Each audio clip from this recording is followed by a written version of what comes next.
Bengaluru rave పార్టీలో నటి హేమ ఉన్నారా లేదా తాను అక్కడ లేనని హైదరాబాద్ ఫామ్ హౌస్లో ఉన్నానంటూ నిన్న ఒక వీడియో రిలీజ్ చేశారు హేమ.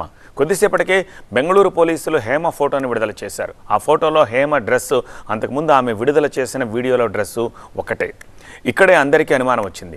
ఆమె బెంగళూరు రేవ్ పార్టీ జరిగిన ఫామ్ హౌస్ నుంచే ఆ వీడియో తీసి విడుదల చేశారన్నదే డౌట్. ఇక నిన్న సాయంత్రం వరకు పట్టుబడిన వారందరినీ ఫామ్ హౌస్లోనే ఉంచి బ్లడ్ శాంపిల్స్ తీసుకుని వదిలేశారు. ఆ సమయంలో వైట్ డ్రెస్సులో ముఖానికి ముసుగేసుకుని వెళ్లిన మహిళ హేమనే అని అనుకున్నారు.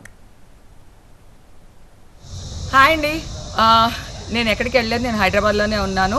సో ఒక ఫామ్ హౌస్లో ఎంజాయ్ చేస్తున్నాను, చిల్ అవుతున్నాను. సో నా మీద వచ్చే న్యూస్ ఫేక్ న్యూస్, అది అక్కడ మరి ఎవరున్నారో ఏమో నాకు తెలియదు. సో అది ఫేక్ న్యూస్ అండి, అవన్నీ నమ్మొద్దు.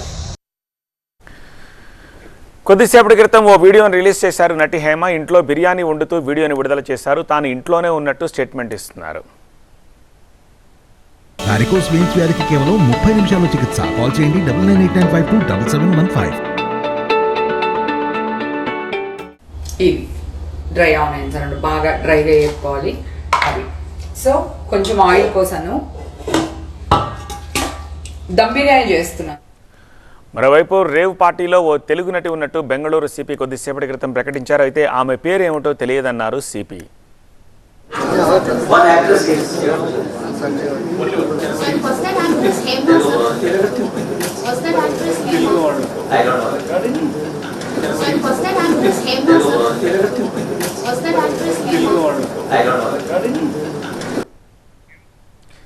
నిన్న ఆమె విడుదల చేసిన వీడియో బెంగళూరు పోలీసులు ఇచ్చిన ఫోటోలో ఒకే డ్రెస్ వేసుకోవడంపైనే అందరికీ అనుమానం. అప్పటి నుంచి ఎలాంటి వీడియో కానీ బయటకు వచ్చి తాను ఇక్కడే ఉన్నానని కానీ చెప్పకుండా పోలీసులందరినీ వదిలేసిన చాలా గంటల తర్వాత ఇలా బిర్యానీ వండే వీడియో రిలీజ్ చేయడం కూడా అనుమానాస్పదంగానే ఉంది.